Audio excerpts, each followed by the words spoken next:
Buenas tardes, jóvenes. Vamos a empezar con el tema mercado de consumo y elección del consumidor. Bueno, en el proceso de toma de decisiones del consumidor consta de 5 pasos. El primer paso es el reconocimiento de la necesidad. No, la primera etapa en el proceso de toma de decisiones del consumidor es el reconocimiento de la necesidad. Como dije, esto ocurre cuando el consumidor enfrenta un desequilibrio entre los estados real y deseado que despierta y activa el proceso de toma de decisiones del consumidor, ¿no? Como que desea algo satisfactor y ahí reconoce que no tiene y va a empezar luego a buscar la información, que sería el segundo paso. Luego busca la información. Una vez que se conoce la necesidad o el deseo, los consumidores buscarán información sobre las diversas alternativas disponibles para satisfacerlo, ¿no? La necesidad es una sola, los deseos son muchos y obviamente los satisfactores son muchos más. Los productos y servicios que pueden satisfacer las necesidades son muchos más. Entonces acá el consumidor va a empezar a buscar la información en distintas fuentes. Luego viene la etapa de evaluación de alternativas y la compra, ¿verdad? Después de obtener información y crear un grupo de productos en el conjunto evocado, el consumidor está listo para tomar una decisión. Un consumidor utilizará la información almacenada en la memoria y obtendrá otra información de fuentes externas para desarrollar una serie de criterios, ¿no?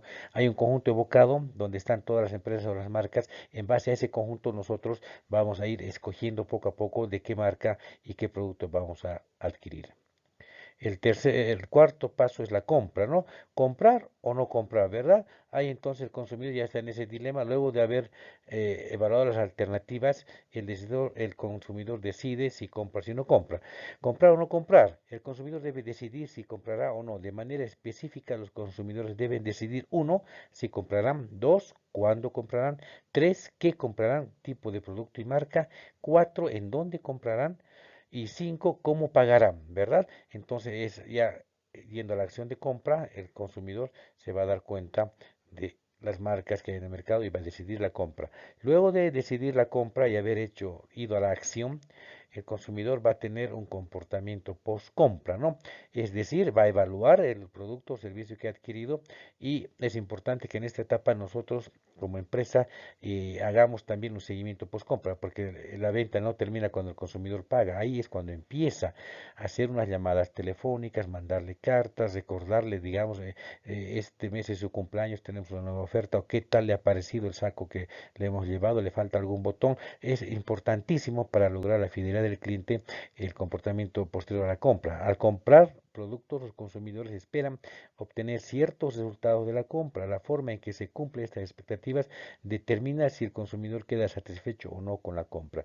Los consumidores tienen ciertas expectativas cuando compran un producto o un servicio, y es en función de esas expectativas que no, la empresa tiene que por lo menos satisfacerla para que el consumidor esté contento. Pero si la sobrepasa, si la empresa o la marca sobrepasa las expectativas del consumidor, el consumidor se vuelve leal. Eso quiere decir que es un producto de calidad y que la decisión del comprador ha sido buena, y es muy probable, es más, es altamente probable que el consumidor se vuelva leal y siempre compre de esa marca o de esa empresa. Luego también hay factores culturales, sociales, individuales y psicológicos que afectan en todos los pasos de estos 5 pasos, que los vamos a ir viendo a continuación. Pero antes vamos a ver un aspecto importante, que es la disonancia cognitiva, ¿no? ¿Qué es la disonancia cognitiva? El consumidor puede atravesar un estado de tensión interno por sus ideas, creencias y emociones que perciben al mismo tiempo cuando dos pensamientos opuestos se encuentran en conflicto, ¿verdad? La disonancia cognitiva es la contradicción entre el conocer, pensar y el obrar. Contradicción absolutamente molesta para la gente, que hace que se activen mecanismos psicológicos para evitar o justificar lo más pronto una conducta realizada. Un ejemplo claro podría ser: un fumador tiene dos elecciones posibles: o cambia su conducta dejando el tabaco, o cambia su disonancia cognitiva a consonancia cognitiva a través de técnicas de racionalización de lo que hace. De todos modos me voy a morir, o lo puedo dejar cuando quiera, o evitando entrar en contacto con el problema, no prestando atención al peligro. o buscando información que refute la información que se le presenta. Muchos fumadores viven más de 100 años o depende del organismo de cada uno. Pero ¿qué tiene que ver esto con el marketing, que es con lo que nos interesa? El marketing desarrolla y estudia las conductas del consumidor y crea sus acciones con el fin de crear una disonancia cognitiva en los consumidores. Es así como estos buscan decisiones incongruentes y justificaciones absurdas para realizar una compra a través de la consonancia cognitiva. Esto está ligado directamente con la toma de decisiones del consumidor. Muchas veces compramos productos probablemente dañinos y ahí está, nosotros que nos queremos cuidar la salud, pero compramos un producto que nos daña, es decir, una papa frita, ahí se da la disonancia cognitiva. Es importante en el marketing para tratar de satisfacer las necesidades de los consumidores. Bueno, luego tenemos, vamos a ver, la línea continua de decisiones de compra del consumidor, ¿verdad? Entonces, hay tres tipos de compra: de rutina, limitada y extensa. La compra de rutina, por ejemplo, puede ser el pan. Compramos todos los días pan, no hay marcas diferentes en el pan de batalla, las diferencias son mínimas o escasas. Hay también la compra limitada, la edición de compra limitada.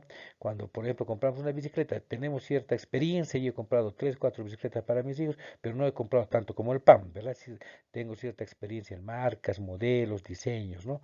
Y la extensa, ¿no? Cuando no tenemos mucho conocimiento o escaso conocimiento en ese producto, es decir, comprar una casa, un auto, algo que rara vez adquirimos o un producto que es completamente raro. Acá la participación en la compra de rutina es baja, en la limitada es baja moderada y en la extensa es alta, ¿no? El tiempo en la compra rutinal es poco, en la limitada es poco a moderado y en la extensa el tiempo es mucho. El costo en la compra de rutina es bajo, en la compra limitada es de bajo a moderado y en la compra extensa es alto, ¿no? La búsqueda de información es solamente interna en la de rutina, interna en su mayor parte, y en la extensa es interna y externa porque investiga el consumidor de muchas fuentes para comprar un producto nuevo. Y el número de alternativas en la de rutina es una, pan de batalla limitada, pocas, 3 o 4 marcas de bicicleta, y en extensa el número de alternativas es mucha porque no sabemos, es la primera vez o es un producto de mucho involucramiento o muy costoso el que tenemos que adquirir. Entonces, luego de esa etapa hay factores que afectan las decisiones de compra del consumidor, ¿sí? Comprar o no comprar, ¿verdad? Hay cuatro factores importantes que son los factores culturales, donde está la cultura y valores, subcultura, también la clase social. Están los factores sociales, grupos de referencia, líderes de opinión, familia. Están los factores individuales, como ser el género, edad y etapa del ciclo de vida familiar. Y está la personalidad, autoconcepto y el estilo de vida dentro de factores individuales. Y también tenemos factores psicológicos que afectan, como ser la percepción, la motivación, el aprendizaje y creencia, ¿no? Y vamos a ver cada uno de esos factores a continuación para ver cómo afectan a la hora de tomar una decisión de compra. Los factores cultural, aquí está la cultura y los valores, ¿no? La cultura es el carácter esencial de una sociedad que la distingue de otros grupos sociales. Los elementos subyacentes de cada cultura son los valores, el idioma, los mitos, las costumbres, los rituales, leyes que dan forma al comportamiento de las personas, así como los artefactos materiales o productos de ese comportamiento y transmisión de una generación a otra, ¿no? Son las culturas y valores. Los valores, por ejemplo, es el elemento que mejor define una cultura. Las creencias perdurables que la sociedad comparte de que un modo de comportamiento específico es personal o socialmente preferible a otros.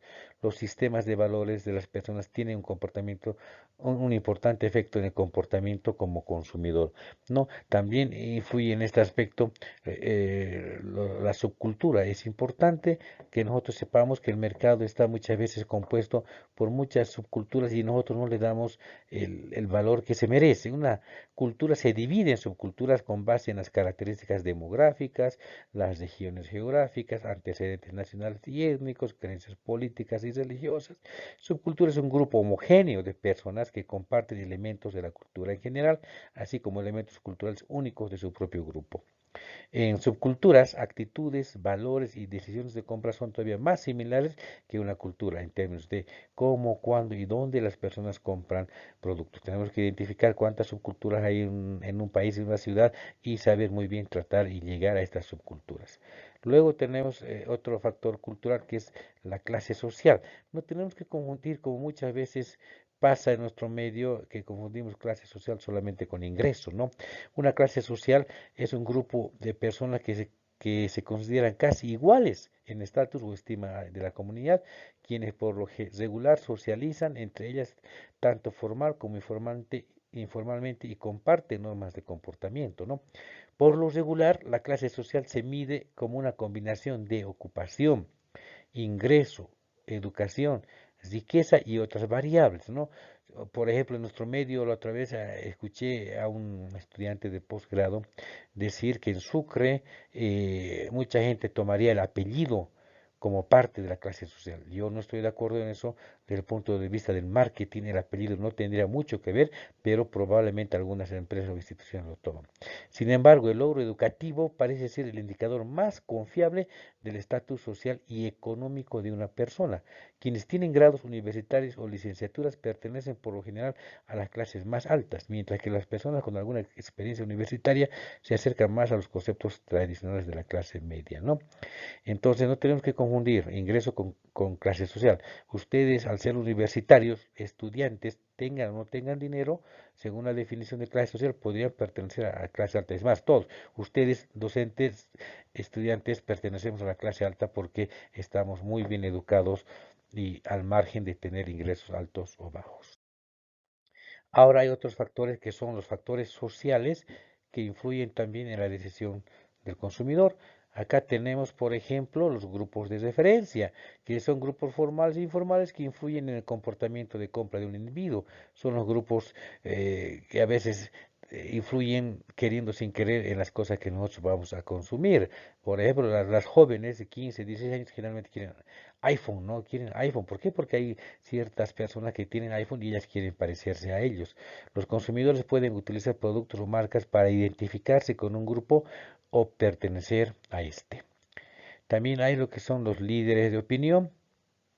Los grupos de referencia con frecuencia incluyen individuos conocidos como líderes de opinión o de grupo, quienes influyen en los demás. Como es obvio, es importante que los gerentes de marketing convenzan a esa gente de comprar sus productos para que puedan influir en los demás consumidores. Hay que tener mucho cuidado al escoger un líder de opinión porque ahí está llevando la imagen de nuestra marca y tal vez en algún momento podría hacernos quedar mal, como ha pasado con algunas grandes empresas.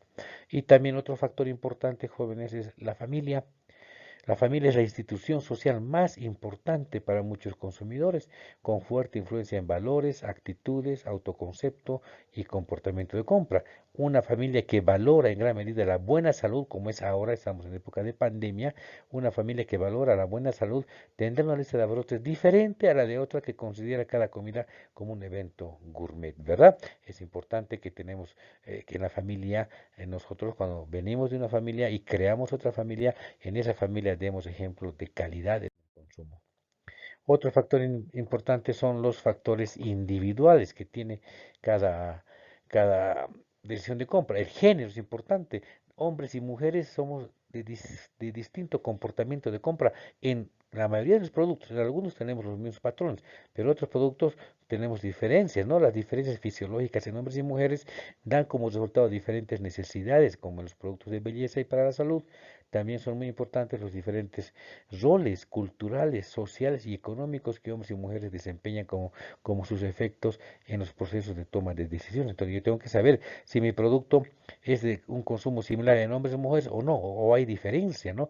Hay ejemplos importantes en el marketing, las máquinas de afeitar. Hay para hombres y hay para mujeres. Y algunos productos, pero pueden ser unisex. Hay que investigar qué tan importante es el sexo a la hora de segmentar o de dividir un mercado para ver cómo toma las decisiones.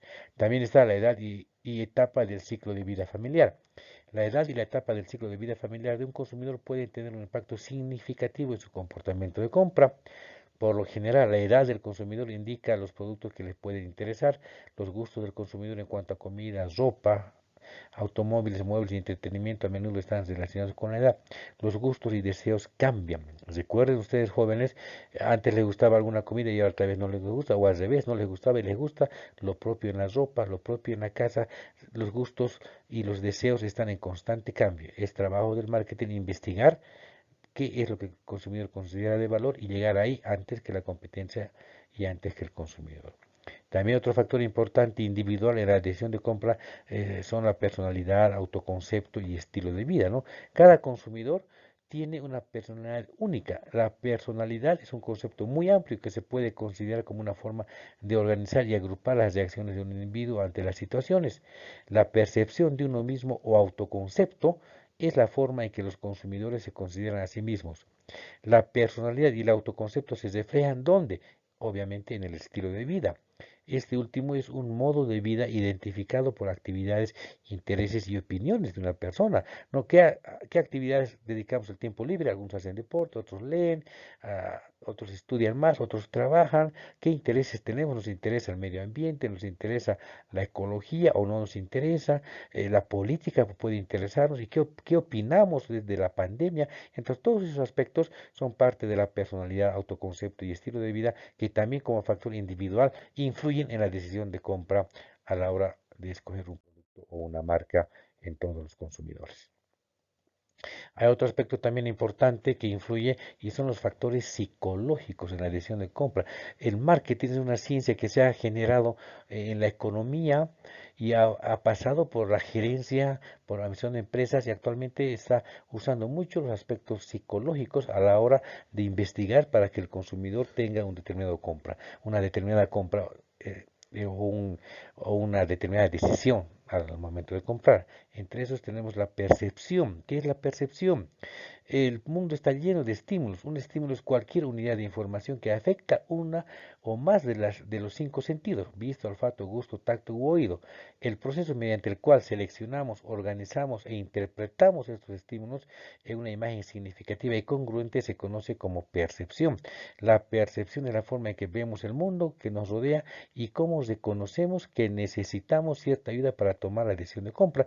La realidad es una sola, el producto es uno solo, pero la percepción puede diferir de una persona a otra o de un segmento a otro. El trabajo del marketing es generar buenas percepciones y que estas percepciones sean realidad, porque muchas veces generamos percepciones con tremendos spots que no son correctas y el consumidor está comprando productos que realmente no van a satisfacer sus necesidades. Es importante, el marketing genera percepciones. Cuando hacemos una encuesta política, estamos estudiando la percepción de los consumidores, que puede ser o no lo mismo que la realidad.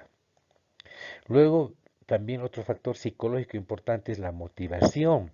Mediante el estudio de la motivación, las empresas pueden analizar las fuerzas más importantes que influyen en los consumidores para que compren o no un producto. Al comprar un producto, por lo general lo hacemos para satisfacer algunas clases de necesidad. Estas necesidades se convierten en motivos cuando incitan lo suficiente. Acá hay varias teorías y la que ustedes y todos más conocemos es la teoría de Maslow con la jerarquía de necesidades, que se hace este estudio para ver cuál es la motivación, ¿no? Con donde Maslow clasifica las necesidades desde las más básicas o primarias que tenemos que satisfacer y secuencialmente así hasta las superiores. No podemos satisfacer necesidades superiores si las básicas no están satisfechas.